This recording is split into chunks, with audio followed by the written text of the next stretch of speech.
नमस्कार दोस्तों स्वागत है आपके अपने YouTube चैनल पर। दोस्तों अभी हाल ही में भारत में G20 की बैठक संपन्न हुई है। दोस्तों आज हम इस छोटे से वीडियो में G20 के बारे में थोड़ी बहुत सामान्य जानकारी हासिल करेंगे। दोस्तों आज के इस वीडियो में हम G20 की स्थापना कब हुई और क्यों हुई इसके बारे में पता करेंगे। दोस्तों G20 में कितने सदस्य देश हैं इसके बारे में जानेंगे। दोस्तों एज ए अध्यक्ष एज ए प्रेसिडेंट भारत ने इसकी अध्यक्षता की, सभी को ये बात पता है। तो भारत ने भी लगभग 9 देशों को बुलाया, वो देश कौन कौन से हैं ये जानेंगे। और अंत में दोस्तों हम ये जानने का प्रयास करेंगे कि इस पर हमारा कितना खर्चा हुआ है टोटल, यानी हमारे देश का कितना पैसा इसमें खर्चा हुआ है। दोस्तों 1998 की बात है।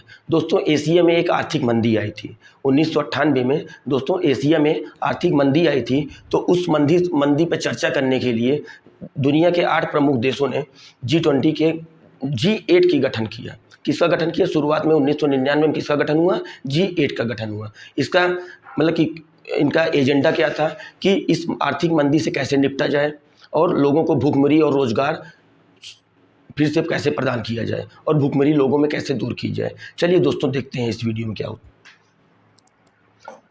दोस्तों अगर इसकी G20 के इतिहास की बात करें तो 1999 में मैं आपको पहले ही बता चुका हूं, G8 के रूप में एशियन आर्थिक मंदी की समस्या को दूर करने के लिए इसकी स्थापना हुई थी। एशिया में दोस्तों 2008 में आर्थिक मंदी आई थी, जिसके कारण बहुत से लोग बेरोजगार हो गए थे और एशिया में लगभग भूखमरी से फैल गई थी। तो इसी पे चर्चा करने के लिए शुरुआत में G8 का गठन किया गया था। दोस्तों G8 का फुल फॉर्म क्या होता है ये आपको जानना आवश्यक है। G8 का मतलब होता है ग्रुप ऑफ 8, जो बाद में 2008 में जाके क्या बन गया? G20, यानी कि ग्रुप ऑफ 20।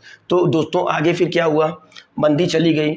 मंदी चली जाने के बाद आपस में G8 के देशों ने क्या चर्चा किया कि नहीं, इसका विस्तार और किया जाना आवश्यक है।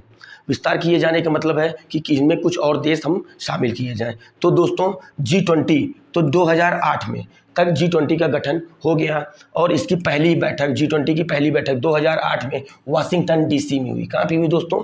वाशिंगटन DC USA में। दोस्तों इसमें टोटल 19 देश और 20वां देश सदस्य के रूप में आपका यूरोपीय यूनियन आता है। यूरोपीय संघ इसमें 20वां सदस्य देश के रूप में। तो टोटल 19 देश प्लस यूरोपीय यूनियन इसमें शामिल है। चलिए दोस्तों आगे देखते हैं। दोस्तों इसमें टोटल 20 देश शामिल है, 19 देश और EU शामिल है। तो 19 देश कौन कौन से हैं आपके? Argentina, Australia, Brazil, Canada, China, France, Germany, India, Indonesia, Italy, Japan, Mexico, रूस, Saudi Arab, South Africa, Republic of Korea गणराज्य, तुर्की और UK, यूनाइटेड किंगडम और USA। दोस्तों ये टोटल 19 देश हैं और 20वां देश हम आपको पहले ही बता चुके हैं, 20वां देश के रूप में EU यानी यूरोपीय संघ इसमें शामिल है। दोस्तों इसमें एक देश है अपना स्पेन, जो कि अस्थाई अतिथि, माफ़ कीजिएगा दोस्तों यहाँ पे थोड़ा मिसप्रिंट हो गया हमसे, अस्थाई अतिथि के रूप में इसको स्पेन को हर बार आमंत्रित किया जाता है। दोस्तों आप G20 का कितना शक्तिशाली समूह है आप इसी से अंदाज़ा लगा सकते हैं कि विश्व की 60% आबादी इसमें रहती है। इन 20 देशों में विश्व की 60% आबादी रहती है और 80% GDP है। विश्व की 80% GDP की इन 20 देशों के पास। GDP की बात करें तो GDP का मतलब आप समझ लीजिए, मोटा मोटा हिसाब ऐसे लगाइए, अगर दुनिया में 100 रुपये है, अगर दुनिया में टोटल 100 रुपये है तो 80 रुपये सिर्फ इन 20 देशों के पास हैं, 19 देश और यूरोपीय यूनियन।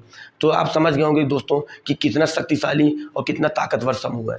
दोस्तों शुरुआत में इसको गठित सिर्फ इसलिए किया गया था कि ताकि हमारी आर्थिक मंदी दूर हो। लेकिन दोस्तों आर्थिक मंदी जाने के बाद क्या हुआ कि इनका एजेंडा थोड़ा बदला।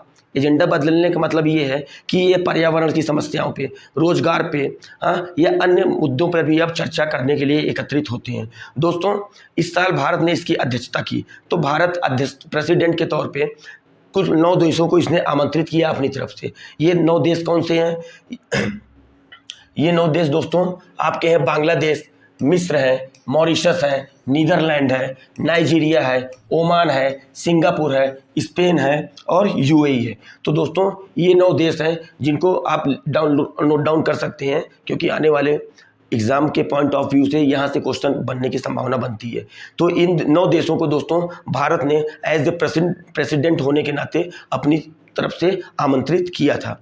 अब दोस्तों अगर हम बात करते हैं कि G20 का लोगो क्या था और थीम क्या थी, तो दोस्तों G20 की थीम थी वासुदेव कुटुंबकम, एक पृथ्वी, एक परिवार, एक भविष्य। दोस्तों इसको वेरी इंपॉर्टेंट आप लोग लगा लीजिए, क्योंकि मुझे पूरा उम्मीद है कि आने वाले जो भी पेपर एग्ज़ाम आने वाले हैं उनमें ये जीएस के पॉइंट, करंट अफेयर के पॉइंट ऑफ व्यू से यहाँ थीम अवश्य पूछी जा सकती है। वासुदेव कुटुंबकम और एक पृथ्वी, एक परिवार और एक भविष्य, इसकी क्या है, थीम है। दोस्तों लोगों की, अगर हम इसके लोगों की बात करें तो लोगों में क्या था, कमल का फूल लोगो था, उसमें टोटल 7 पंखुड़ियाँ थी। उसकी पत्तियाँ कितनी थी, पंखुड़ियाँ 7 पंखुड़ियाँ थी, जो कि 7 महाद्वीपों का प्रतिनिधित्व करती है।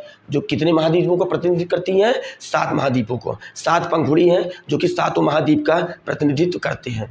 अब दोस्तों सवाल अब ये उठता है कि कितना खर्चा हुआ। तो दोस्तों इसमें भारत का लगभग 4,000 करोड़ रुपए, 4,000 करोड़ रुपए टोटल खर्चा हुआ। दोस्तों प्रगति मैदान दिल्ली में एक मंडप बनाया गया था जिसका नाम भारत मंडप रखा गया।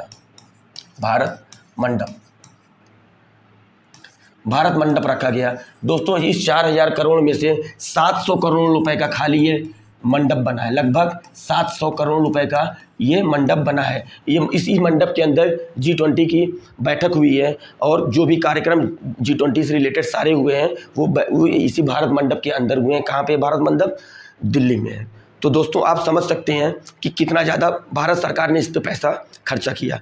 दोस्तों अब सवाल ये उठता है कि ये खर्च जो 20 देशों के प्रतिनिधि आए हैं तो इनका खर्च किसने उठाया। दोस्तों सिंपल सी बात है, जो 20 देशों के प्रतिनिधि आए हैं उनका आने जाने का, रहने का, होटल का, सबका खर्चा ये अपना स्वयं का उठाते हैं। आप इसी से समझ लीजिए दोस्तों, जो बाइडेन अमेरिका के राष्ट्रपति, जो बाइडेन अमेरिका के राष्ट्रपति जब यहाँ पे आए हैं तो दिल्ली के सबसे बड़े 7 स्टार होटल में ये रुके हैं। तो इनके लिए 3 फ्लोर बुक किए गए थे। 20 में ये रहते थे, इसके ऊपर का एक फ्लोर, इसके नीचे का एक फ्लोर, तीनों फ्लोर इनके लिए बुक था। और इनका पर डे का खर्चा लगभग 24 करोड़ रुपए आ रहा था। 24 करोड़ रुपए इनका खर्चा पर डे का, जो बाइडेन जी का खर्चा 24 करोड़ रुपए पर डे आ रहा था। तो दोस्तों ये जो खर्चा, मतलब इनके अलावा भी जो देश के और प्रतिनिधि आए हैं तो इनका खर्चा, जो आने जाने का, अपना रहने का, ये खर्चा दोस्तों अपना स्वयं उठाते हैं। भारत ही क्या है, सिर्फ इस आयोजन करने में 4,000 रुपये खर्चा करना पड़ा है, बाकी ये सब अपने ही खर्चे पे आते हैं। तो दोस्तों मुझे लगता है कि आपको वीडियो अच्छा लगा होगा। अगर दोस्तों वीडियो अच्छा लगा हो तो हमारे इस टॉपिक को आप लाइक करिए और हमारे चैनल को सब्सक्राइब करिए। दोस्तों धन्यवाद।